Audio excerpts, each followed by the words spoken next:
Your hosts, Tony Cordasco, John Castanino, Matt Gutierrez, and Haley Brooks on CBS Sports Radio, 1140 AM. And good morning, everyone, from Las Vegas. This is the Sports Adrenaline Show. The Vegas Golden Knights fall to Tampa Bay 3-2 in a game in which VGK lacked a lot of energy, just could not get started yesterday. No defense in front of the net. We have a lot of VGK news to report, including the extension of one Nate Schmidt. The Raiders trade Amari Cooper to the Cowboys for a 2019 first-round draft pick. The team now is in total rebuild mode. Who's next on the trading block as Tuesday's trade deadline looms? The Raiders return from the bye week with Doug Martin now as their featured back. UNLV finds itself a 3-point underdog at winless San Jose State today. The Rebels coming off of that 41-35 loss at home to Air Force last weekend. UNLV will try to be breaking a 4-game losing streak today. UNLV basketball gets underway. An exhibition game next Friday. We'll talk about that. I'm Tony Cordasco. John Castanino in the house. Matt Gutierrez is here. Haley Brooks is on leave. Jason Toktagian directing our video. And, of course, we've got Sonia Schlobaum in the house. Our guest today, John is so pumped up for this. Jon Taffer from Bar Rescue will be right here in studio in the 9 o'clock hour. That's going to be a lot of fun. He's a big VGK fan. So do you like him because he's a fan, John, or do you like him because of Bar Rescue? I like him because he yells at people that deserve it, so I'm really excited for him to come in here because I feel like he's going to cuss you out before the end of the show. I want him to do Las Vegas Sports Radio Rescue because there's so many garbage talk shows, sports talk shows in this city. Maybe you can clean some of them up. Okay, I like that talk. I like that, but I still want him to yell at you. Okay, UNLV safety. Dalton Baker talks to us about UNLV Rebel football today following an 18-tackle game last week against Air Force. And Brad Berry discusses the Hall of Fame hockey game today as his North Dakota Fighting Hawks. They used to be the Fighting Sioux, and then people got PC, and I still call them the Sioux, but they're the Fighting Hawks now. His team beats number 5 ranked Minnesota. It'll be a game tonight at the sold-out Orleans Arena, and all of that's coming up on today's show. We are brought to you by Michael Westra Allstate, 702-435-4211. Brought to you by The Pint on Charleston and Wallapai. Check out Bad Beat Brewing's garbage idea to put a team in the desert beer. And also by the Laborers Local Union 872. Those are the men and women building the Raiders Stadium, the new Summerlin Ballpark. We'd like to thank all of them, all the men and women of the 872 for their support of Sports Adrenaline. I'm gassed already. Let's start with the knighthood. Let's go into the knighthood.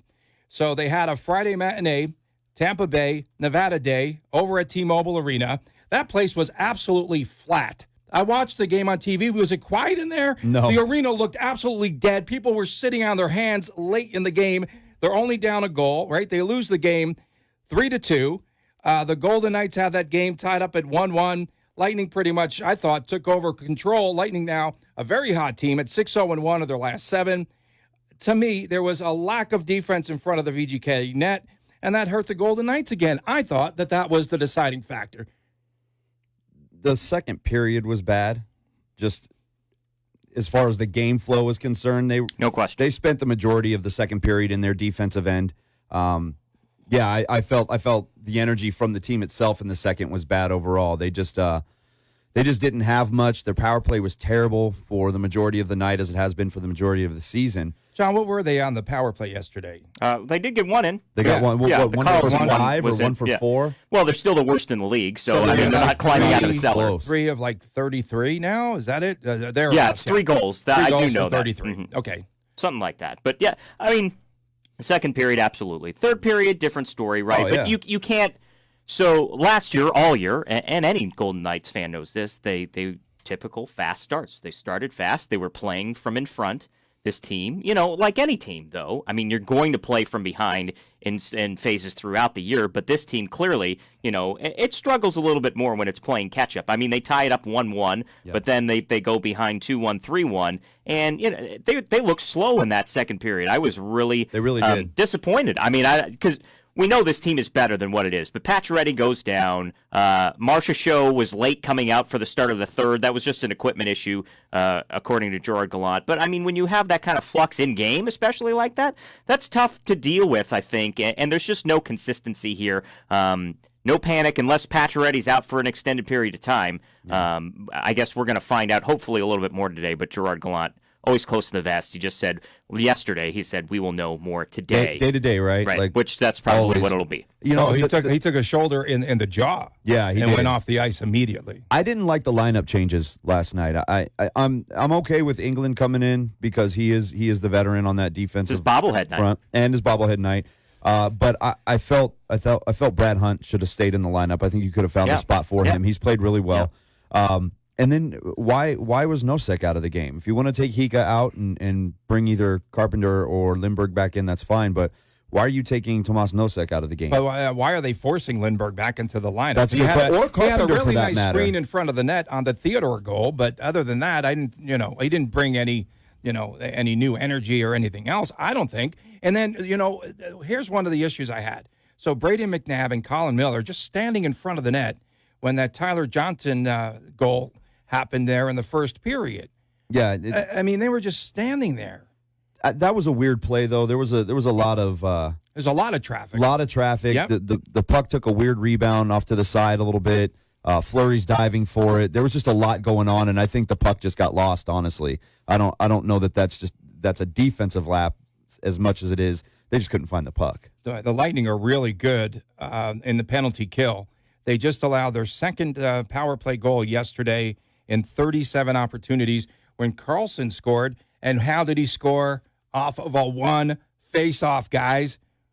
Yeah, it was impressive. That goal was really impressive. A season plus in, and he's still banging that drum. Yeah, I have to, yeah, for sure. They got that goal. It was 3-2. Early in the third period. They have 18 minutes to make it up. I mean, they played like they could have tied this one up, but I was in the locker room after the game, talked with Eric Halla and Shea Theodore. It's a couple minutes of sound here, but let's start with Halla. Really interesting answer to the question. The question was, do you feel like you're getting chances, you're just not putting them in? And Halla makes a reference to last season, how everything was going their way, and it's not so far this year. Good question.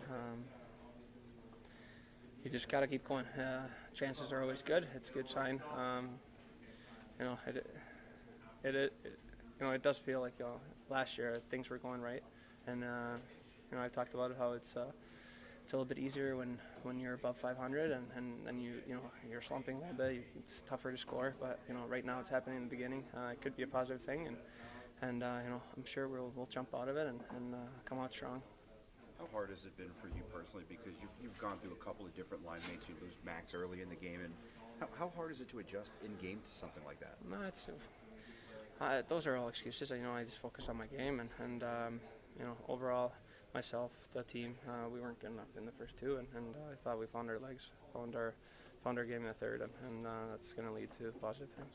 Yeah, I feel like we're playing well. I feel like when you look at our third period, I felt like we had a strong third period and we were kind of all over them. Just I think in terms of the bounces, we're not quite getting those bounces going our way. I know you're on a different side of the line, but when you guys lose a guy like Pacioretty, what does that do to the team and kind of forcing guys to double shift? Yeah, it's tough. He's a great player. I thought he played really well for us since he's been here. Not sure what the case is, but that's an opportunity for some guys to step up and even get more ice time and try and show coach that they're ready to go.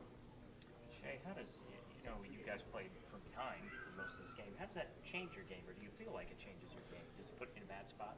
Yeah, I think just that's kind of a situational thing throughout the year. You're going to have to try and come from behind and play those tougher minutes where you need to get a goal. And I thought we pushed our pace pretty well in the third, and I thought we played well.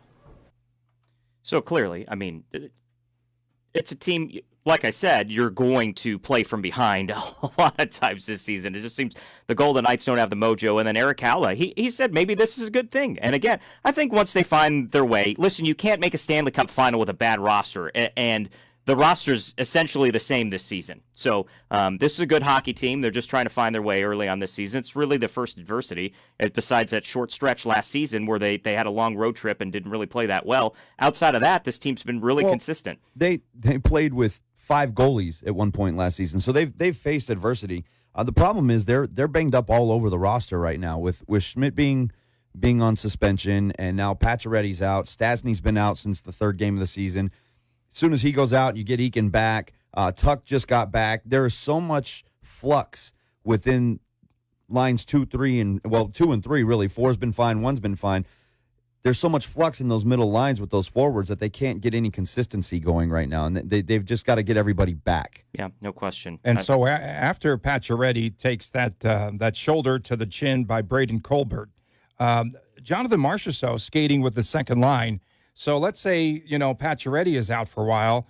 What sort of shakeup do we see from Gerard Gallant? You're not going to see it from the first line. Marchessault's not going to go to the second line. That's because you're short a forward, so you've got to rotate skaters onto those different lines. There's always going to be an odd man out kind of thing. But you'll see somebody else brought in. You're going to see somebody activated to take that spot.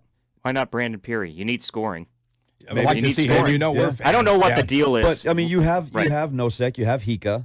They're still there.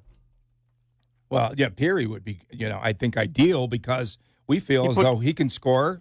He's been around for a while. He's a veteran. And he keeps not good being defensively, though. And he doesn't play two ways. He doesn't play two ways, team? but you need that. You need guys that can play 200 feet right now. Well, coming into last season, right, when they drafted their roster that they did, the question was, can they score goals, right? And they did.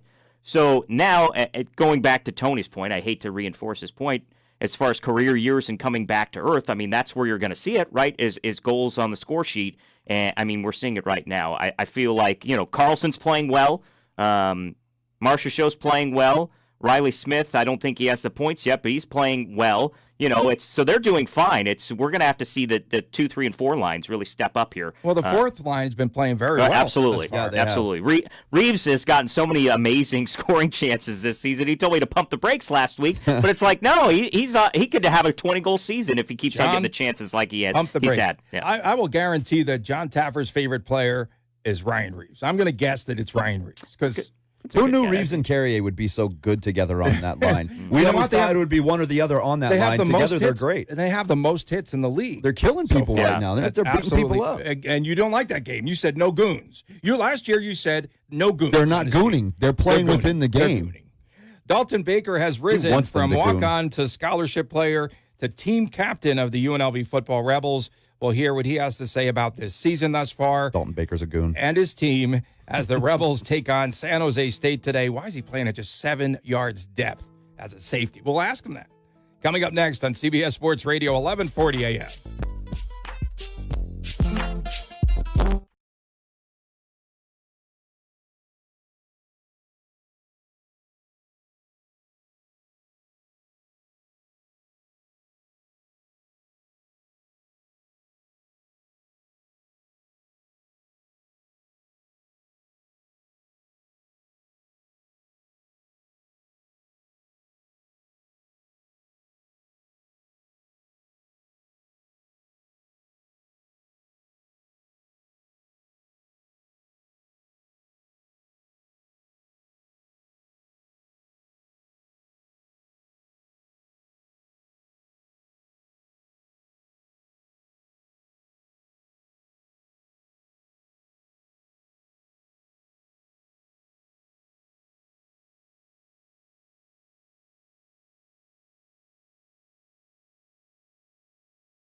The only way to take Sports Adrenaline with you is the radio.com app. Download it today and search CBS Sports Radio 1140 in Las Vegas and listen to us anytime, anywhere. This is the first time that the Hall of Fame hockey game is being played here in Las Vegas, and it's a classic matchup. North Dakota skating against Minnesota here at the Orleans Arena. UND Fighting Hawks head coach Brad Berry with us now. And Coach, it's the 295th renewal, right, of this series. Is it special because it's the Hall of Fame game? I think it's special in a lot of regards. Hall of Fame, absolutely. It's a great game that's played every year against two very good teams playing every year. This year it's us and Minnesota, which is a storied rivalry going back to the old WCHA days. And I think it's kind of neat that we keep the tradition going alive every year, playing against each other. And again, it's great for college hockey. Now you played this game at Madison Square Garden, right? A couple of years ago. Yes, we did. And that was kind of our first go around and with the Hall of Fame game, and it was kind of neat to see. We had 8,000 plus fans that were cheering for North Dakota at Madison Square Garden, and from there we knew this is something that we wanted to do every couple of years. And fortunately, we're here in Vegas, and just getting off the plane yesterday and seeing a lot of green, white, and black, it says a lot. The record is 1-2-1. I guess you come in as underdogs. Minnesota is currently ranked 5th in the rankings. You can pretty much throw out all the rankings and the records in this series. Yeah, it's early in the season, right? And it's one of those things where every team is trying to find their game early, and I think the biggest thing is wanting to play your best hockey, through the first half, but making sure you play your best in the second half of the season. So it's going to be a great weekend. The fact that two teams are starting their seasons and they're trying to get better every day. Tell us about your squad so far. Yeah, you know what? We're led by 5 seniors, and we've had some turnover over the last couple of years, winning the national championship a couple of years ago. But we've got some good players, good young players in our lineup here, and again, it's one of those things that we know that we're going to lose players early to the pros, and we just got to make sure that we keep filling players coming into our program and keep making sure that we reload. Brad Berry is with us, and will you have a large contingent here in Las Vegas rooting for UND? Absolutely. Brad Schlossman, our beat writer there at the Grand Forks Herald, he mentioned that, I think just about every state in the U.S. is represented by, North Dakota people coming to cheer us on here, and plus people internationally, too, from other countries coming in. So it's great to see that, and again, we're looking forward to the game tomorrow. Now, UND has produced a lot of players, like the likes of Jonathan Toews, goalie Ed Belfour, 86 players in the National Hockey League. And you also had a player that played right here at the Orleans. Yes, yeah, absolutely. Robbie Bina. Yeah, Robbie Bina. I think there's, even going back to the old international days at the Thomas and Mack, we've had a lot of players come in and play here in Las Vegas. So again, it's nice to come back to where a lot of our players have played pro hockey. Now, you're a UND graduate, right? Correct. And so you've seen this rivalry from different sides. Yeah, I went through it as a player and as an assistant coach and now a head coach. So, I've been through it all. And again, it's something very special here in college hockey to be a part of that on as a coach now. Do you feel that this could be a future site for a Frozen Four, a Final Four in hockey, because Las Vegas has really taken to hockey? 100%. You see what the Las Vegas Golden Knights have done in only 1 year going to Stanley Cup Finals, and how they run their program here. It only helps the grassroots hockey level and college hockey to try to come back here where hockey is thriving. And you mentioned a Frozen Four, but even a NCAA regional would be within the scope of it. Yeah, and the Ralph Engelstad Arena purchased the rights, I believe, to this game here in Las Vegas. Engelstad, a very popular name here in Vegas, longtime Las Vegan casino owner, and still has a lot of family here. So I'm sure it means a lot to the Engelstad family. Yeah, it very much means a lot to them, and it's our way of paying back, coming to Las Vegas and playing in front of their family. And we're very humbled and honored to have their family be part of our family, because they've been a big part of our success and our growth. Do you feel that your team is coming out of an early season slump, or a slump per se, where Cole Smith, I know the forward, scored for the first time in 15 games. Zach Yan had an 18-game slump. and now I think you're starting to come out of it, starting to feel that? Yeah, our guys, like I told you before, we're getting better every day in practice and in our games, and that's what we want to do. And those two guys that you mentioned are young players that are upperclassmen now. They're juniors, and they're guys that have learned over the first couple years of what we do, and now they're reaping the rewards of working hard and being elder statesmen of our team. Now, your team, your program leads the nation in attendance, 11,000 plus per game. What is that like? Well, again, it's, we kind of attribute it to, like in the NFL, like the Green Bay Packers of hockey.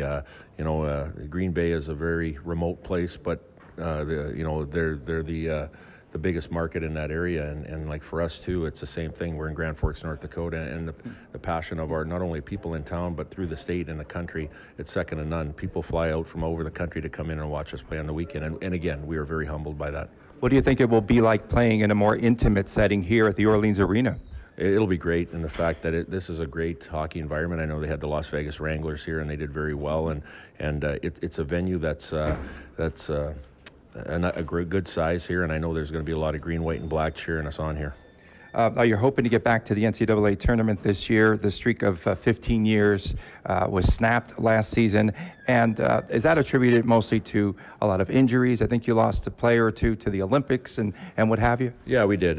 We had some injuries through the mid part of the season, but everybody has injuries, and I think we had a little bit of inconsistency in our game, and I think that's one thing we want to try to iron out early in our season. We're training the right way right now, and we got to make sure that we try to maximize every weekend that we have to win the non-conference games like this weekend, and then obviously when we get into our conference schedule.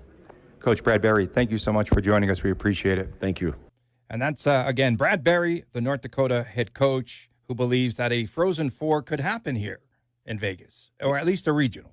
Really nice to get some perspective from some outsiders, right, and how they look at the market. And, I mean, there's a lot of people out there that say, Vegas is still a desert city that's just casinos, but quickly that's turning, right? And it's a major sports destination as, Las Vegas events and the LVCVA have been branding our city for decades now, and they've been doing a great job of it. Now everything's turning, right? People want to be here. Clearly, with all the conference tournaments out here, the WCC, the Mountain West tournament that's been out here forever, all these basketball, Pac-12. I mean, you're just going to see more and more of this kind of stuff in this event tonight, this hockey game.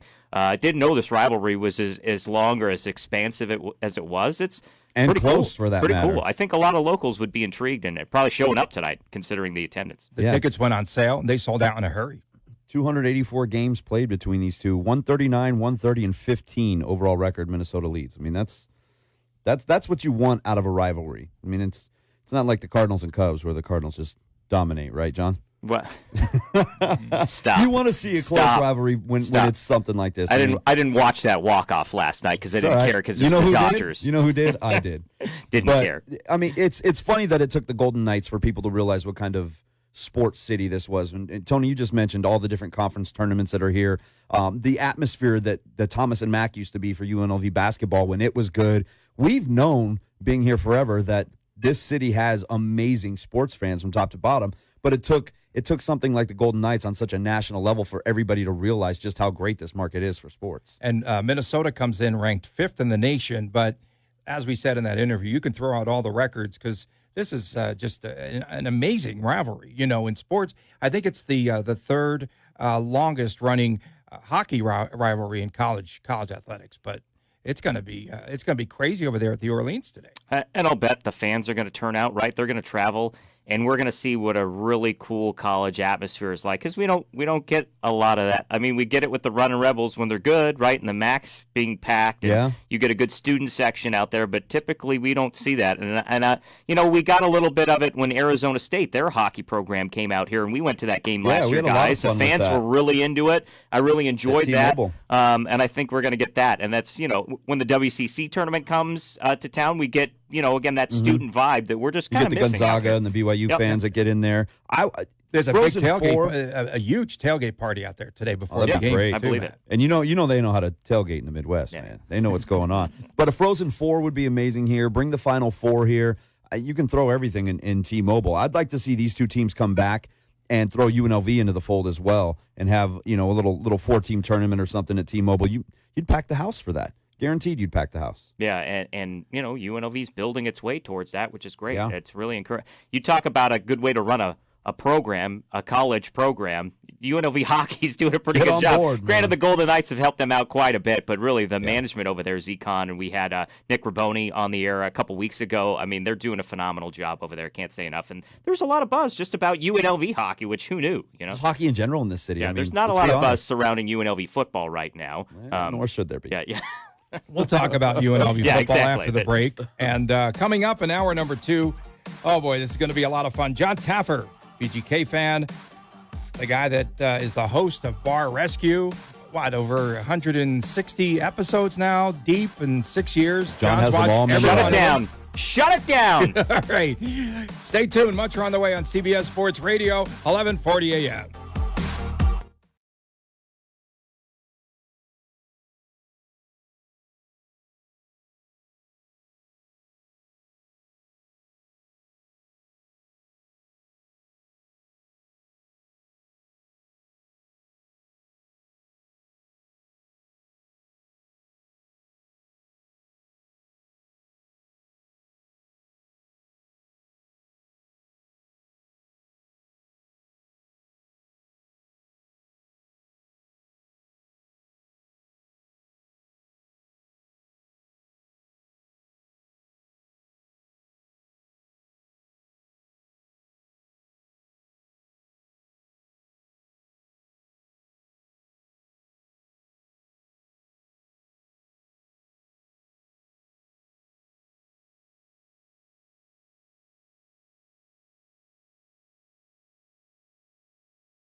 We've got you covered, Las Vegas. Reach out to us. Tweet at Adrenaline LV. Find us on Facebook, Sports Adrenaline LV. Or call us now at 702-889-5978. This is the Sports Adrenaline Show on CBS Sports Radio, 1140 AM. The UNLV Rebel football team 3-point underdogs today at San Jose State. Rebels trying to break a 4-game losing streak. San Jose comes in at 0-7. The Spartans' last win was 20-17 over Wyoming, November 25th of 2017. Holy smokes. And Brett Brennan, 2-18 as the head coach there. Over the summer, right, they had those early opening lines, and I think UNLV was a 2-touchdown favorite. John, this will be Middle City for someone like you, man. You'd be all over this, the middle, yeah? Well, yeah, I mean, I don't know what to tell you right now, Tony, because I don't believe in UNLV football at all. But considering that San Jose State has not won a football game all season, maybe they don't know how to win. And there was a time, right, and you could go back to Bobby Hauck's tenure here, where, you know, if a team doesn't know how to win, they can't close out games, right? So maybe the Rebels have a chance, but they're underdogs coming into this one. Does UNLV know how to win? That's what I'm saying. Here's the thing: that's what I'm. Well, they won. I'm kind of driving at that, but we keep talking about the opponents, and the opponents can't do this or they won't do that or whatever. UNLV hasn't beaten anybody this year. Yeah, they got 2 wins against who? Nobody. UTEP. Come on, UTEP and a. Let me look up their offensive statistics. Let's stop pretending like UNLV is a fringe good football team that's just not quite clicking here. They're not a good football team. They're not going to make a bowl again. They're not even going to approach 500. I don't think they have another win on the schedule. So I said 1-6 last week. I'd be lucky if they go that far. So the Rebels shorthanded in the secondary today. That's going to be a problem. Jericho Flowers and Evan Austria are out, and we're going to see exclusively nickel, I believe, in this game because San Jose State cannot run the football. But against the nickel, you'd have to believe that they're going to try to run the ball because if they get by that first wave of defenders, they're into the next level, and they could score some points. The San Jose quarterback is pretty decent.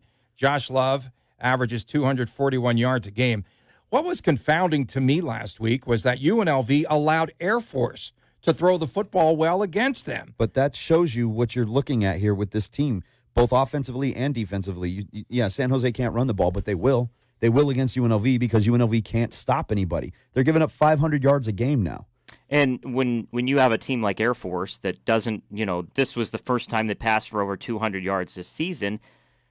When you have a team that does that, I think it completely falls on the coaching staff. It does. Unprepared, not able to be flexible and change game plans. And you can make excuses about injuries all you want, but when you're getting schemed by an offense that you know what they're all about, and that's running the football, and then all of a sudden they switch to pass, and you can't combat that, I think that's just, they put all their eggs in the wrong basket, and you see the results. You have to also put into under consideration that UNLV goes from a running offensive attack to passing, right? And that's difficult to do midstream, right. I believe, right? You got to be fair about this. Well, Gillum's put up good numbers. Max Gillum's looked good. No, he's looked good. And there weren't a lot of drops last week for the team, but the fact that he's throwing the ball, if they go 3 and out, that defense is back on the field. Last 3 games, they've given up over 500 yards a clip. Well, here's the problem is that when I don't think there's any doubt when Armani Rogers is healthy, he's going to come back, right? So now you've gone from a run-heavy offense to a little bit more pass-oriented offense. They haven't won any games since Gillum's been under center. So now when Armani's ready, they're going to bring him back and put him under center. So now they're going back to a running. He won't you don't come think so? No, he can't come back because if he does, then he blows his chances of getting a medical red shirt. So I believe the last 4 games, if the Rebels lose today, they're going to have to pull the trigger and go with Oblad, the future quarterback of the program. What I put on the board a couple of weeks ago, Armani's played his last game as UNLV quarterback. I don't know about the last game. Stand by that. I think he'll be back next year as a tight end. See, I feel like because they're not winning now, that Sanchez is going to, and I don't want to say desperate, but he's going to want to bring back Armani if he's healthy.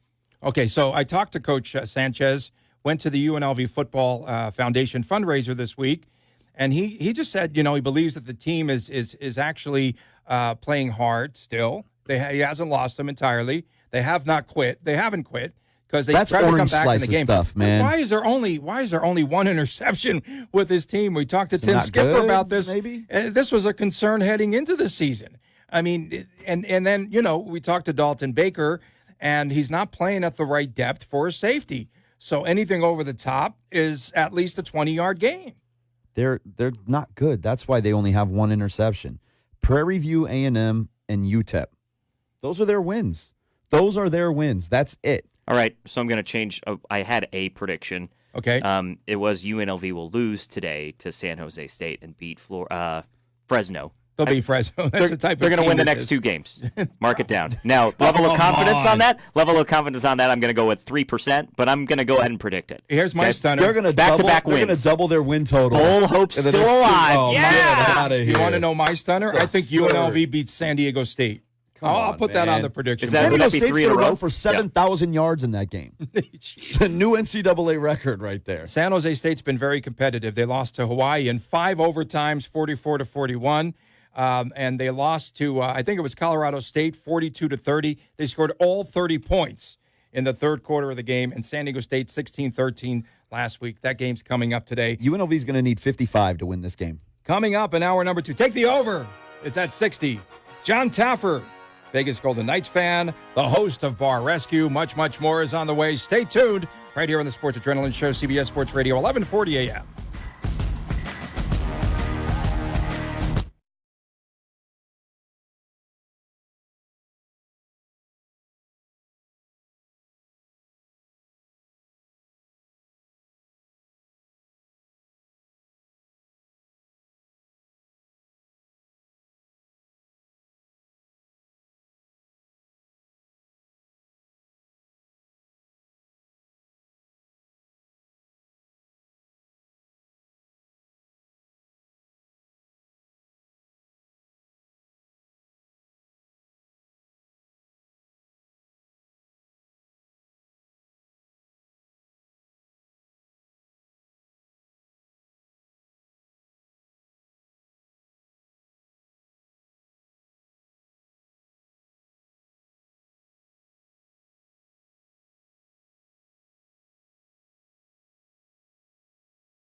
Download it today and listen to us anytime, anywhere. We've got you covered, Las Vegas. Interviews, insights, and your input are all part of Sports Adrenaline. Here are your hosts, Tony Cordasco, John Castanino, Matt Gutierrez, and Haley Brooks on CBS Sports Radio, 1140 AM. And we welcome you back to hour number 2 of the Sports Adrenaline Las Vegas show. The host of TV's Bar Rescue and author and entrepreneur, Jon Taffer, is with us in studio now, and a guy that cranked the siren for the VGK game against Vancouver earlier this week. What's the best technique to get that crowd going, man? You know, it's funny that by the way, that spinning horn is dangerous. So Daniel Negreanu, who's a dear friend of mine, kid poker, right, championship poker player, spun it in the first. I spun it in the third. No, I've spun it before. He comes back to his seat with this huge dent in his thumb. He's in agony. I don't know how he held the thing because I stand there. It's a really comfortable handle. You spin the thing and there's nothing wrong with me. But 2 or 3 people have left huge dents in their hands. Well, and Wayne Newton was kind of grunting when he did it. He was making I don't know what that facial expression was. He does a lot of grunting. Yeah, I don't know what that was. That seems a little heavy for Wayne at this point in his career, I think. It could be a friction, like a friction burn. John, I want to ask you, obviously you've been out here in Vegas for decades, but really what has this team meant to you? I mean, that run last season, I know you're a season ticket holder, but watching this unfold last year like it did, and obviously coming into this year, a lot of hype, but what has the team meant for you? This team, I think, is more emotional to all of us, because of the way it started last year, and I think it's really powerful. And Johnny Greco, who's the VP of production for the Knights, is a good friend of mine, and I talked about how he was amazing, or they were amazing at balance. They could deal with the tragedy, get rid of it, and make you not feel guilty to enjoy hockey. Right. Yeah. And it was a real balance that they had. But what happened was every game started sort of emotionally. For a few weeks there. And then it went into hockey. And I remember opening night. They did the ceremony. Everybody was hysterical, crying in the arena. The game started. We scored 3 goals in the first 5. Yep. And it went from tears to jubilance in 3 minutes. It was an incredible thing. I think that we connected emotion to sports better than has ever been done before. And it lasted the entire season. You talk sure about that change from that tragedy to the joy because of that quick start, and it carried all the way to the final. Yeah, and I think we know this when as they were getting ready for the game, they knew they could not lose that game. Right. That there was something about it. I'm not certain that we can't lose this game attitude is necessarily carrying through to the season, because I think there was a warrior element last year. We got down in the ice, so to speak. We fought hard. We were fast. We were aggressive. We got it across the goal. This year, we seem to be playing more hockey than being warriors. And I think we're a little more strategic than we are shotgunning, so to speak.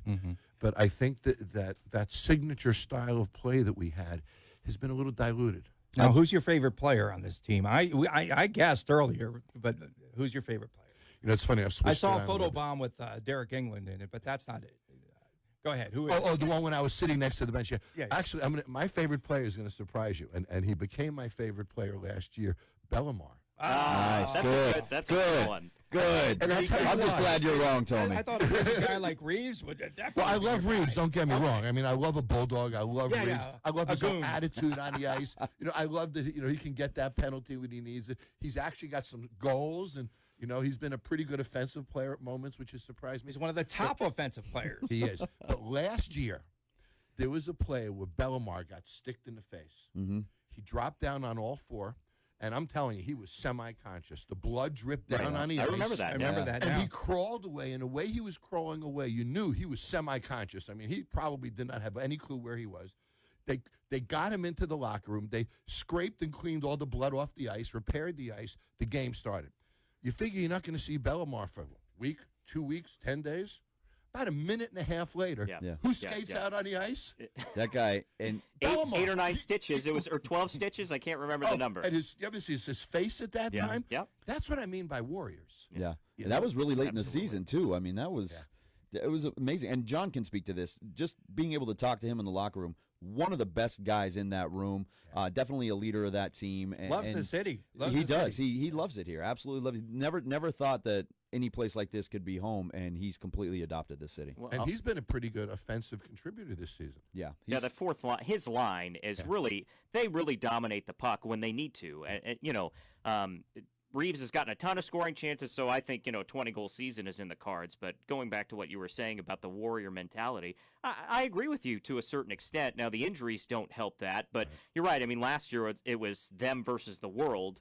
But Schmidt, we missed Schmidt a little bit. Yeah, absolutely. Yeah. There's no real consistency here, and again, if Pacioretty is out for any extended period of time, I mean, that's just going to make things a little bit rougher here early on in the season. But I feel pretty confident they should right the ship. I made the point in the first segment. I mean, you can't go to the Stanley Cup final with a bad hockey team, and the roster's pretty much the same. So I think everything's going to stabilize here moving forward. One could argue on paper we're better. Yeah. On paper. I agree. Don't know for whatever that means. But Jon Taffer is with us this morning here on the Sports Adrenaline Show. And, John, I'm a lifelong Ranger fan, and I know that you're from New York. And, who did you support? Were you a Ranger fan, an Islander fan, and are you still a fan of that team? Well, I've never been a Rangers fan, believe it or not. This guy's I'm loving this right now, man. He's just crushing you guys told him to yell at me and all that? This is great. When I grew up in New York, I lived by Whitey Ford, the Yankee pitcher. Yeah. And I was good friends with Whitey's kids, Tommy and Eddie, and we used to go to Yankee games. So I went to a lot of Yankee games. And you got to remember, guys, I'm talking the 60s, when the Yankees were really something very special. And when I was a kid growing up, I used to think the World Series was the best team in baseball against the Yankees because it was in New York every year. Yeah. When you're a little kid, you don't realize what it's like when it's not there. It's like you lost it. Where did it go? You're so used to have it. So I was a diehard Yankee fan, and then because I lived on Long Island, we could take the train to a Shea Stadium. Mm-hmm. So we used to go to a Shea Stadium and watch them lose, of course, because they were awful. On the 7 line. When I moved to Chicago, and I had a hotel management company there, I got hooked on the Hawks. And I really fell in love with the Hawks. This is Tony Amato, Chris Chelios. Mm-hmm. Yeah. Those days, it was a great line. It was a great team. One of my favorite goalies of all time is Eddie Belfour. Mm-hmm. It's a monster. I remember going to a playoff game, and Eddie Belfour had 51 saves in a double overtime second, game. He was a second Belfour reference on the show. We had the North Dakota coach on today, and we were talking about him. Really? I think he's one of the greatest goalies of all time. I agree. And man, to watch him, no different than a Fleury. He moved and he captured. But the Hawks captured my heart, and I had season tickets to the Hawks. Then when the strike happened, I sort of took a F you kind of an attitude. I really got angry at it, and I said, that's it. I'm getting my head out of hockey. And then I started to watch a little bit, and then when the Knights came up, I said, there you go. And then I just dove right back in again. Yeah. But it's been a heck of a ride. You better watch out for John, because he wants to know whenever you're not using those tickets, he's trying to get you to give them to him. He's been awfully nice this morning. Fanboy over here. Yeah, he is a fanboy. Now, for you, a big turning point, I think, in your career, you mentioned Chicago. You owned a sports bar in Chicago, part of an ownership group, and then you lost a ton of money. I did. My first one. My very first sports bar, I learned a lesson in life. I partnered with a guy who wasn't, in hindsight, the greatest guy in the world. He cheated on his wife. He cheated on his family all the time and this and that. And when I was young, my father once said to me, listen, you don't go into partnership with somebody who cheats on his family. If they cheat on their family, they'll cheat on you in a minute. And they used to say that to me when I was this young entrepreneur. Well, I partnered up with this guy. We opened this place. He was a complete jerk. I lost $600,000. Wow. And I lost $600,000 at a time when I only had $400,000. So it stung, and it took me a while to dig out of it. And I learned really quickly that you do business one of two ways: either by yourself with no partner, or you're very selective in the people you do business with. Is that part of the reason that you ended up in Las Vegas? I mean, how did you end up here? And then talk about your start out here in our city. I'm one of the founders of the Nightclub and Bar Convention, which is a huge beverage convention here in Vegas. We started it about 35 years ago, and I was president, and I ran it for a long time. So I have a lot of friends here, particularly in the nightlife space and the bar space in Vegas. And my company was based in West Palm Beach, Florida. I was a happy guy. One day somebody comes up to me and says, John, you should be on TV. So I write up this thing, which was originally called On the Rocks, a page and a half. And I had friends at Paramount, because I used to do restaurant deals with them. So I go to my friends at Paramount, and I sit down with the head of television, and I show him my thing, and he looks at me and goes, John, and I won't use the language you used. John, you will never be on television. There it is. You will never be on television. And here you are, 160 episodes later? Oh, hold on. You're too old. You're not good He looking almost enough. yelled at me. I'm trying to Forget yell at me. Forget it. So I walked out. I said, I'm going to make this happen. So I shot my own little scissor reel, tell the story in 10 seconds, and sent it to 4 production companies. I didn't know who they were, but they had good shows on TV. So I figured, okay, I'll send them to these guys. Within about 2 days, every one of them called me. So now I got phone calls from 4 offers. I don't have an agent. I don't have an entertainment attorney. I've never seen a contract like this before. I don't know what a cycle is in entertainment, and I screwed that up in my contract. In any event, so I took a deal. We did the pilot, and honestly, I thought I'd do a pilot and go home. I never thought it would last. So I did the pilot, and in under a year from when that guy said, "You'll never be on TV, Taffer," the show premiered. And season 1 was 10 episodes. Season 2 was 10 episodes. So the first 2, I could stay home and sort of put it into my life. Season 3 was 42 episodes. Wow. So that now, it just took over my life. So then I had to move out west. And I had lived in Beverly Hills in California before.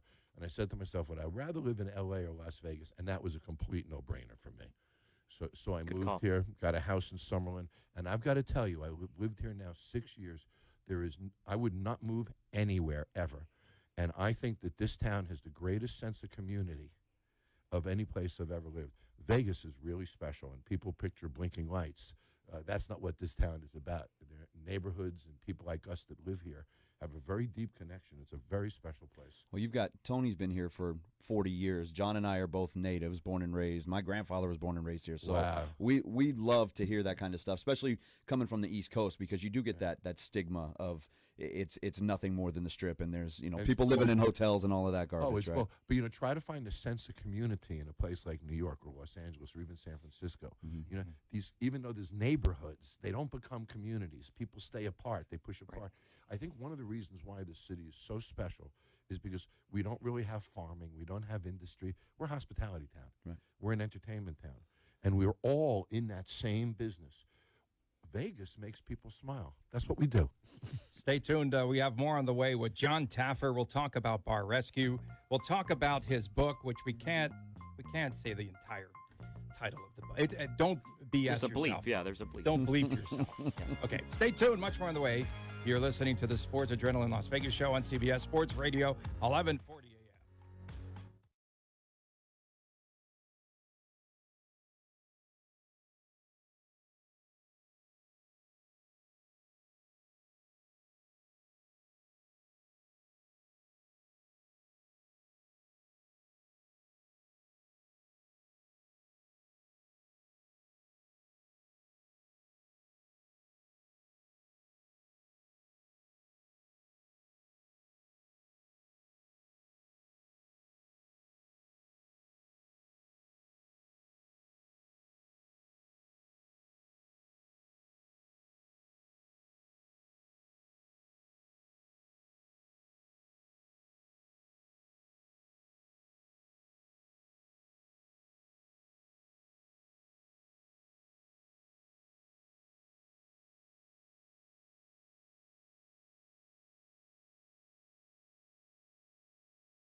Your input is always welcome at 702-889-5978. You're listening to Sports Adrenaline with Tony Cordasco, John Castanino, Matt Gutierrez, and Haley Brooks. Welcome back on the Sports Adrenaline Las Vegas show. And one of the main reasons why I like Jon Taffer, something that a lot of people don't know, is that he's the inventor of the NFL Sunday Ticket. That's true. That is absolutely This is true. mind-blowing. Is that great? Well, I had to go deep for that information. This is mind-blowing. I need to get the background. You want the story? Yeah. Okay, so I'll give you the story. So in the earlier 90s, my company was called Innovative Hospitality Concepts. We were in Chicago. We were an operating company, had a bunch of sports bars. And we did consulting work. And we won Sports Bar Operator of the Year that year. And I get a phone call from a company in Herndon, Virginia named ComSat. And ComSat is a company with a several-mile a field of uplink dishes, and they manage all the satellites in the sky. So they manage all the signals. So they do the pay-per-view movie channels, all the direct. So they manage all the satellite technology. They were interested in a program called, at the time, out-of-market sports programming. And they wanted me to do a business feasibility study on could bars buy, for example, here in Vegas, what would I pay for the Dallas signal? What would I pay for the Patriots signal, et cetera? So my job was to do a feasibility study on it. So we did like a 50, 60-page feasibility study. We determined that a bar could pay about $4 a seat. It wasn't a cost of programming. It was a revenue center, a promotion, and all that kind of stuff. And we gave it to them, and this was about a $250,000 document. About a week later, they call us up, and they say, look, this is really great. We want to do this. Tell us what the product looks like. Design the product. While we were designing the product, something happened called compression. And at the time, you needed to receive 8 games, you needed 8 big analog dishes on a field. This 25 years ago. That's correct. Compression was invented, which means you could now receive multiple channels on one transponder. So while we were developing this product model, compression happened. That's when the whole premise of multiple games at the same time happened. So my company created the product model about multiple channel programming, everything down to the window decals and the slicks and how to promote it, all the marketing manuals, promotions, access to the pregame local coaches shows, which they didn't do in a number of things. And we gave them that document, another $250,000 document. I'm telling the story quick. About a week later, they call us and say, okay, John, we know it's going to work, what to charge. We know what it looks like. Tell us who we'd sell it to. Then we created a huge list of all the chain operations in the world, all the companies that would buy it, gave them that. We're finished. Work is done. About 3 weeks later, we got a phone call from the National Football League. And what had happened was ComSat took my documents to the NFL to buy the rights of the signal. The NFL, in that meeting, after that meeting, determined they'd rather do it themselves. So they took the original product models that we created from the presentation. They created this NFL Enterprises Advisory Board. I went on the advisory board, and all of that work became Sunday Ticket. Wow, that's amazing. Wow. That's amazing. So change that's the a game way changer. we watch Right. football. It's a game changer. That's mind-blowing. And now everybody gets it. You're talking about tens of millions of people, I'm sure, subscribe to it. It's the model that was used for all others. And, you know, it's less of a big deal than people say, because it was really obvious when we did it. How would we provide football? Now we got the technology for multiple games. How do I turn it into a money maker so a bar will write a check for it? Yeah. And how much money could they make? So to me, it was just really logical steps that just sort of happened. And so I never say I invented it, because the premise of out-of-market sports programming pre-existed me. I claim I created it, because I created the format, you know, and the basic model from which the NFL then developed. And I'm sure you're still making residuals on that. No. You know, and you know, the NFL team just took those down, and they turned it into Sunday Ticket. They just take it. You know, they took it to that next level and built it all. But it started with those models. So John, very proud of that. you are in person. You're just like you are on the show, and I just like feel your energy. I love it. I'm a huge fan of the show. I mentioned before we came on, John, and fanboy. I know, total fanboy. I'm not gonna lie. I mean, I've watched every He's a episode. golden He's fanboy. finally admitting it, Tony. I love the turnarounds, John. I'm sure you do too. I guess my biggest question concerning the show is how much anger do you have personally? Because I know you're passionate about it. When a bar takes what you did and just kind of dumps all over it, and you know they go back to their old ways after you're showing them the right path to success. Yeah, I'm going to quote Ron White, the comedian, who says you can't fix stupid. Yeah. So here's what I know. I have to live with myself right after each one of these. There's an independent website that tracks Bar Rescue and beats us up all the time. Yeah, I think I found it last night. Yeah, but they treat us fairly, I think, now. And they have us tracking. Last time I looked at we have 11 or 12 episodes that haven't aired yet, so their numbers are a little behind. But they have us tracking it between 60 and 70% success. Yeah. So when I look at my competitive shows, and I won't say names, they typically run a 30 to 40%. The host typically comes in for a few hours, shoots a scene, and leaves. For me, I'm there 4 days. When I leave, I have to completely rebuild this place. I'm not painting one wall like other shows do and just do recipes. I'm creating a concept, a sign, products, training the staff, uniforms. I got to do everything in 4 days. So I am really stressed. So there's this clock ticking in my head that gets me frustrated, gets me angry. I don't have time for you to get on board, buddy. You're getting on board right now. Yeah. What has been your biggest challenge as far as maybe a consistent challenge throughout all these? Because like I told you off air, I've been in the service industry forever, and it seems like no matter where you go within the industry, it all feels the same. That the job is the same no matter where you go. Where do your biggest challenges lie within each of these turnovers and trying to get people on board with you? It's interesting. After about 100, I've now done 203 episodes. We're about to cross the record. As a matter of fact, I was with the president of my network last night for dinner, and last week the show was on for 34 hours. It's now on in the mornings from 8 to noon, and then it's on Sunday Marathon. I got to buy it on iTunes. When you do the math, the show's on 600 to 700 times a year. It's the most viewed show on television because no other show's on 600 to 700 times a year. It. So it blows me away. But I'm sorry, your question? Within each of these. Where's the similarities as far as what do you find most difficult within getting that turnover going? And that connects to my book, Don't BS Yourself. After about 120 of these, I realized when I say to people, why you're failing, nobody ever says, oh, John, I'm failing because of me. Never. Right. It's always the president's fault, it's Congress' fault. It's not necessary. You'll laugh. It's just real life, everybody. Everybody else's fault, not mine. Yeah. You see, you'll love this. I had a bar owner in Michigan tell me that he was failing because of the euro in Greece. I swear. What? So the excuses that they come up with, it's the weather, it's construction, it's the mayor, it's the this, it's the that, it's the competition. I realized about 120 episodes in, wait a minute, I found it. Excuses are the common denominator of failure. And then I said, okay, what is an excuse? An excuse is nothing but a reconciliation of you screwing up. Let me give you an example. Either you did something you shouldn't have, you didn't do something you should have, or you messed up, or you'd never use the excuse.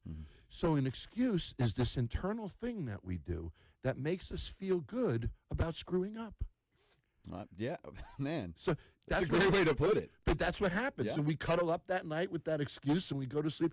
So to me, the common denominator of failure that I see in hospitality is this premise of excuses, and they paralyze us.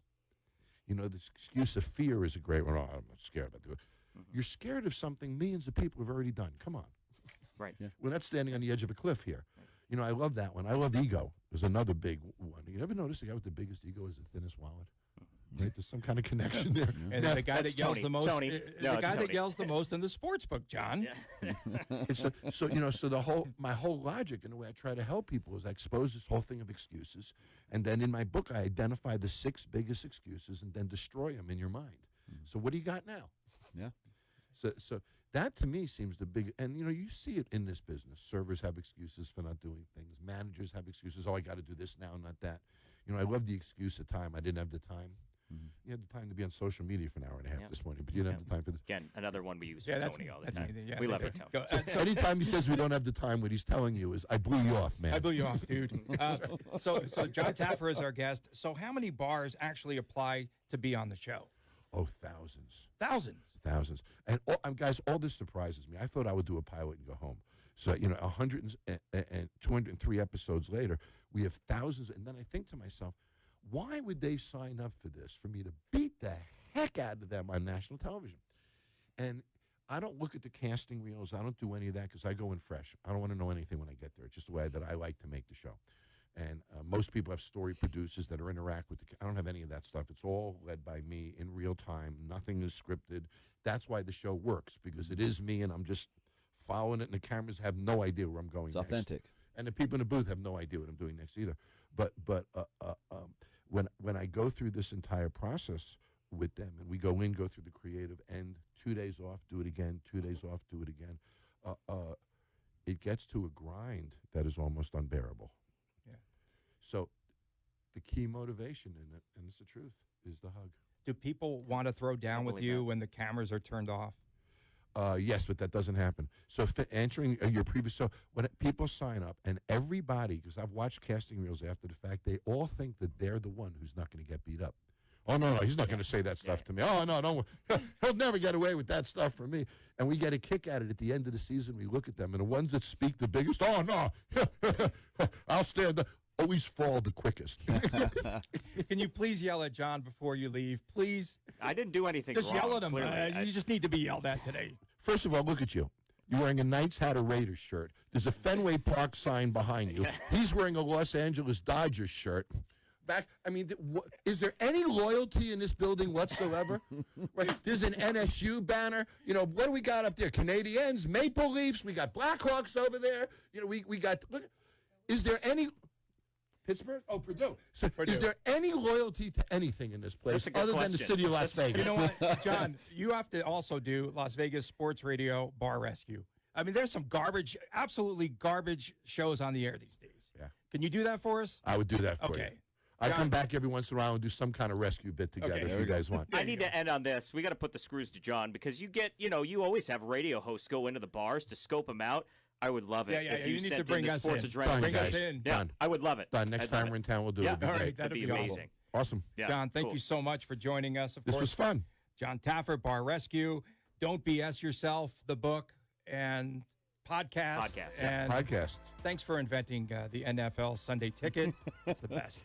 Appreciate you, dude. Thanks, John. John Taffer's been our guest. More on the way on the Sports Adrenaline Las Vegas show right after this on CBS Sports Radio, 1140 a.m.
Take Sports Adrenaline with you is the radio.com app. Download it today and search CBS Sports Radio 1140 in Las Vegas and listen to us anytime, anywhere. Thank you so much to Jon Taffer. That was great radio there, actually. That was fun. Because he did most of the talking, guys. So it was good radio. Well, we didn't hear you, which is great. He's just like he is on the show, though. Very passionate. I mean, you could see it with the way he talked about the Golden Knights, the way he talked about rescuing these bars. Like, it's not an act when he goes into these places to turn them around. Again, I'm a massive fan of the show, and if you've never caught it, I think it's the Paramount Network that airs it. It once you watch it, you will get completely hooked, and then you're going to watch every episode of it because of him and what he does. And as he said, he mentioned it. The thing that he loves the most is just getting the hug at the end. One comment from our folks on the Facebook feed. Again, that's just Sports Adrenaline Las Vegas. If you look at on Facebook, you can watch a live feed of the show. Can John do Raider Rescue? and local sports radio, sports talk radio. They rescue. are going to need it. Yeah. Let's talk Raiders. So the Raiders trade away two-time Pro Bowler Amari Cooper this week to the Cowboys for a number 1 draft pick. In the last 13 first-round draft picks, the Raiders have traded away only their 2 Pro Bowlers. They only have 2 Pro Bowlers. I don't know where I'm going with this, but of their first-round draft picks, only Mack and Cooper made the Pro Bowl. They gone. Exactly. So this is nothing short of a fire sale in Oakland. This is becoming embarrassing. How long are they going to throw up the smoke screen and say, "Yeah, we're trying to win"? I think it's over now, right? You can't put up a smoke screen onto this. Yeah, and it doesn't matter. I mean, you say what you want to say. They're going to do whatever they can to try to save face publicly. And, I mean, who cares? You can see the writings on the wall. They're trying to stockpile as many picks as they can in anticipation of coming to Vegas. I mean, that's what it comes down to. I still disagree with the premise behind the Mack trade because I don't think that you got enough in return, especially considering you gave up a second-round pick. And as far as Cooper's concerned, yeah, you got a first-rounder back for him, but you don't have any young talent at the receiver position now that is as dynamic as Amari Cooper is. And I don't want to hear this Amari can't beat people one-on-one and all that rhetoric you hear, especially on social media. That's garbage. Amari can beat anybody one-on-one. If you watch game film, you watch the All-22, you can see that he gets open consistently. The problem is Derek Carr doesn't look in his direction consistently enough. And I don't know why that is, because when he does target Cooper goes off for 10-plus catches, 100-plus yards, and a touchdown or 2. So it's 1 target in the Seattle game. He had 1 target. 1 for 1. Yeah. One target in the LA game against the Chargers. Okay. 1 target in that game.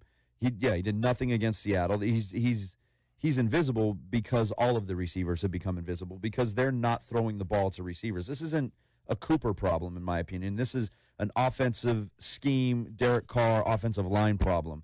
And while a receiver does not make or break a team, it's hard to see how this team is going to build when they don't have any building blocks. Yeah. They're going to have to hit on all of these draft picks to make all of this worthwhile. Otherwise, I mean, if they continue to draft the way they have in the last 10 years, it's going to be bad for the next 7-8 years to come. They're going to get Ed Oliver. It's been on the prediction board for almost 2 months now. How many wins is that worth, Tony? They need way more than Ed Oliver.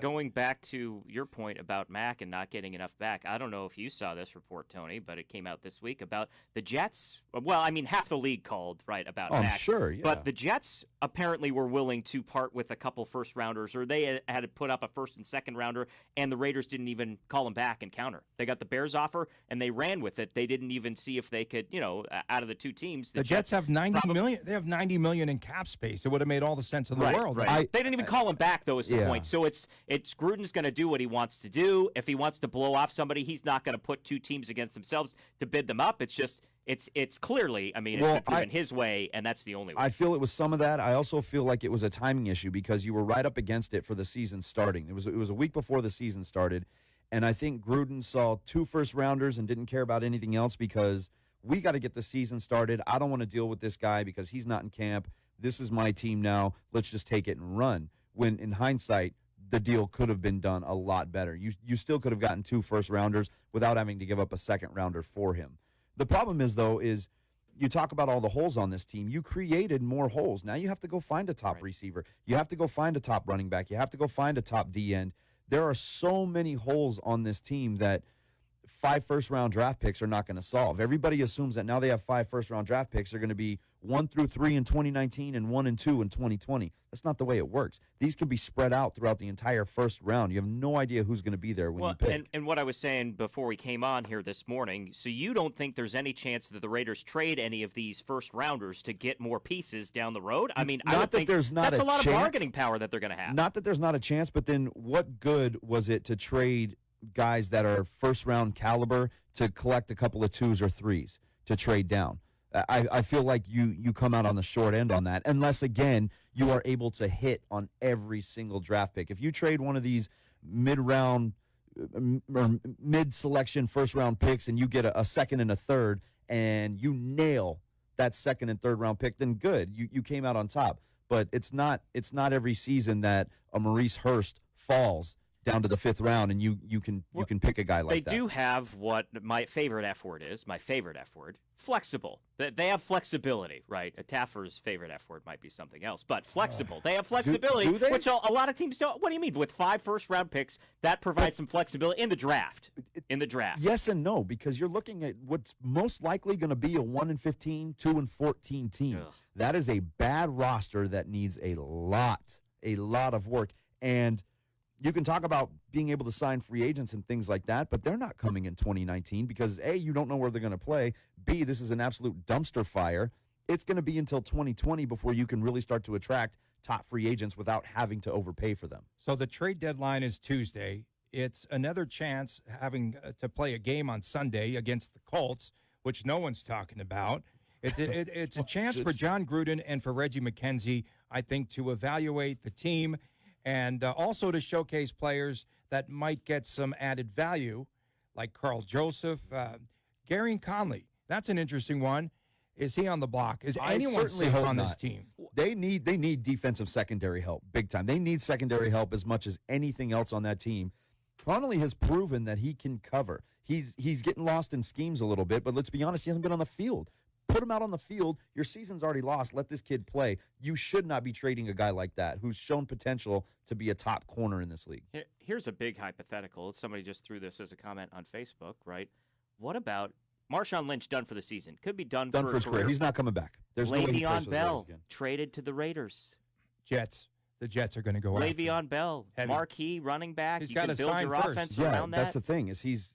But they've got cap space to do it, right? They have it, but does he want to say he's a free agent after the season? Mm-hmm. As long as he comes back by week 10, he fulfills his contract. He does, and he will be a free agent. Right? Can't you work out a long-term deal? I don't know. I don't know. The way Can you? Does Le'Veon Bell want to play for the Raiders? I don't know if it's like George McPhee working out that Max Pacioretty contract before he gets traded over. Look, from Montreal, it's a great hypothetical, and I think Le'Veon Bell would be a great addition to the team.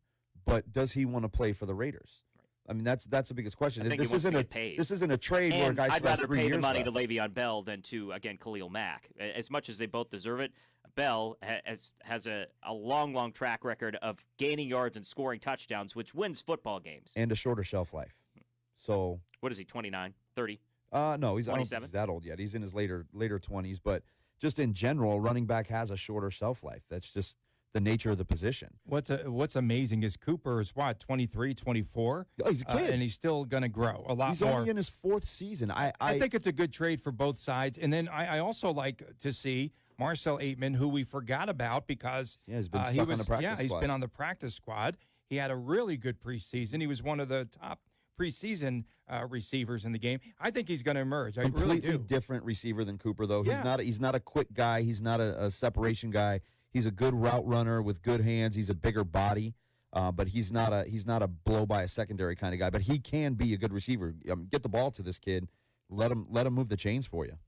And again, for more coverage on the Raiders, they're still the Oakland Raiders because they're losing, not the Las Vegas Raiders. So the Raiders have winners here.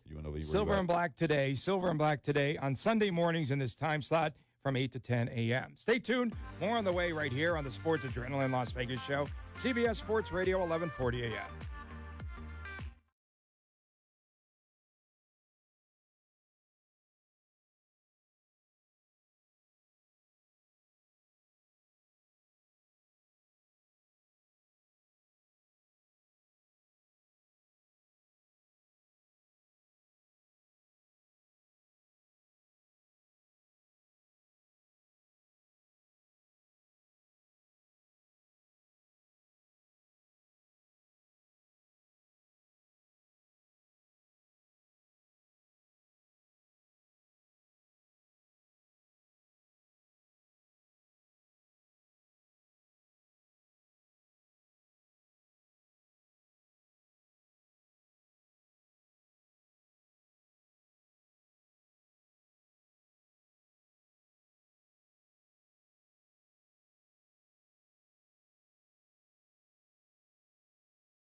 Vegas. Reach out to us. Tweet at Adrenaline LV. Find us on Facebook, Sports Adrenaline LV, or call us now at 702-889-5978. This is the Sports Adrenaline Show on CBS Sports Radio, 1140 AM. Are the Raiders even playing this week? I mean, we didn't even talk about the game. So they play the Colts and they then play the Colts. And then the Niners? Thursday night in San Fran against, or wherever they play, Santa Clara, San Jose, whatever it is, against the 49ers. It's a 1-1 week. 0-2. 0-2. They're going to lose both of those games. They could beat the Niners. It's going to be fierce. 49ers can score. As bad as that team is, they can score. The Raiders cannot do that. They cannot score. How are they going to beat that team? What adjustments do you think that Gruden and company are going to make after the bye week? Because they could come out with an entirely different look. They have an entirely different team now. I have no idea. Yeah. You're still banged up on the offensive line. They should be better after the bye week a little bit. They've had 2 weeks. 2 weeks off. You now don't have Amari Cooper, so that changes the look the secondary is going to give you. Right. Because he's the takes a lot of he's the most dangerous guy. Right. Well, you don't have. In addition to the targets and all that we were talking about. He's a player that gets a lot of attention. Of course. You don't have Marshawn Lynch. Doug Martin's a disaster. He might be the worst running back in the NFL at this point in his career. That's not going to help anything. You get DeAndre Washington back, maybe he can get into the fold a little more. But you're still banged up across the line. Osemele, I don't think is going to be back yet. Where do you offensively? Where do you get points from? They just don't. They don't have enough on offense anymore. I don't think. At least with Cooper and Lynch. If you give Carr time, there are weapons there. I just don't see it at this point. John, you are our resident golf guru. Tiger Woods, Phil Hefty Mickelson lefty. this week. Hefty lefty. Okay. Yeah, what about him? Pay-per-view prices. $20. $19.99. $19 to watch this garbage. Who's going to pay for this? I'm not paying $20. I'd pay. Where are we going to go? I pay $5.99. Periscope. Thank you. He gave me the penny chain. We're going Periscope. I would pay $5.99 max for that thing. I mean, it's Black Friday. Come out with a Black Friday discount. Come out with a Black Friday discount. $9.99. John, you are so excited about this ridiculousness. $20 is too much. And $6 is your limit for this. This. Well, I'd rather get a credential to go. Oh my Tigers! Come on, man! You're so excited I can follow about this. The play-by-play online somewhere. Is your limit? $6.99. Wow! I'm not spending $20. That tells you exactly what this is. I'm excited to see it, but I'll watch the highlights somewhere else. So excited you won't even throw down a 10 spot. No, you won't even go that high. 10, I would push. If it was $9.99, I would seriously consider it. $20 is $10 with a drink ticket. That's a good Black Friday deal. That's like you slip somebody a 20 in the Best Buy. Anything to stay out of the mall. That's it. What a disaster. So hey, I want to get back to VGK, right? The JT Miller goal. I'm surprised that you guys aren't whining still, being the Golden fanboys that you are. They used an iPad. to review the play. Yes, but they could not overturn the play. They couldn't overturn it. Yes, you can. That's the whole point of replay. They spent about 2.5, 3 minutes reviewing it. I thought they did an excellent job reviewing it. Well, I didn't because I thought he was onside. I thought they did a horrible. We had the Nitron to look at. Yeah, a Nitron. Right, which is much bigger than the 9-inch iPad. I had a Nitron to look at. That's what I was watching. Bad call. I thought for sure. I mean, the toe drag, you just could not turn it over after they called it a goal. Absolutely. His foot was in the air. You could not tell. Foot was in the air. The foot has to, the skate has to be. Yes, you could. He got the toe drag. No, he got nothing. The goal. No. And they were being dominated.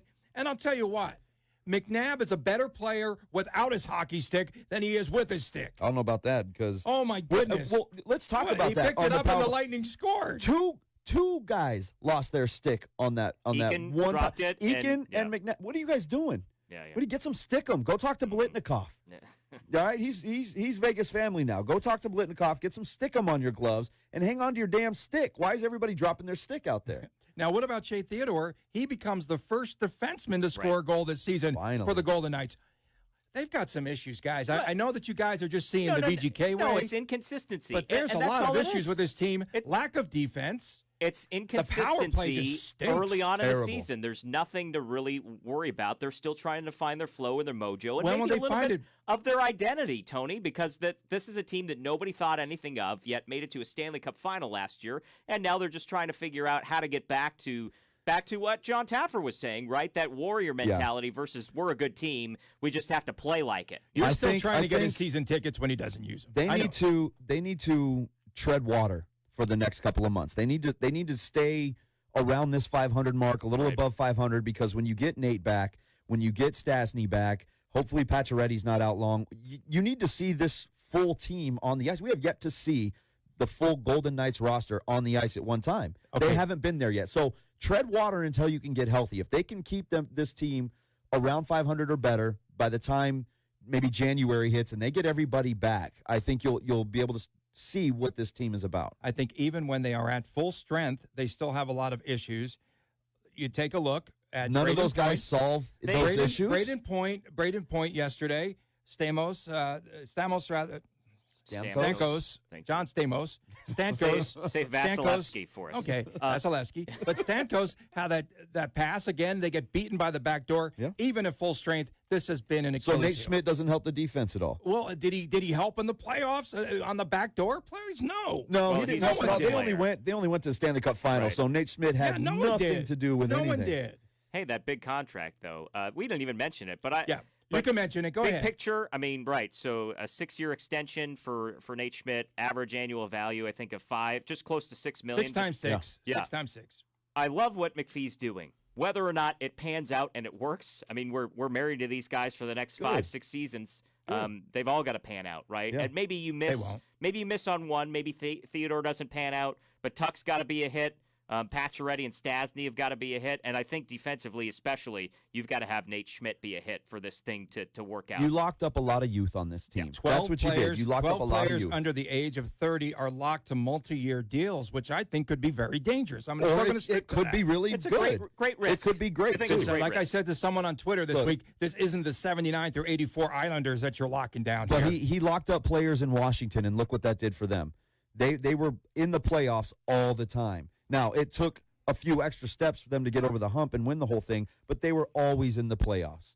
I think he does it the right way. I think he builds a team the way you need to build a team. Start with youth, lock them up, and then build around them. Special thanks to our guest today, Jon Taffer from Bar Rescue, the big VGK fan, Dalton Baker, the UNLV safety. Hopefully the Rebels can pull one out today. Brad Berry, the head coach of the University of North Dakota, Fighting Hawks. And, of course, for all of us here on the Sports Adrenaline Las Vegas show, for John Castanino, for Matt Gutierrez, Sonia Schlobaum in the executive engineering seat, for Jason Toktajian directing our video, we say so long for now from Las Vegas. This is the Sports Adrenaline show on CBS Sports Radio, 1140 a.m. Hi, I'm Aaron Taylor, the real estate guy.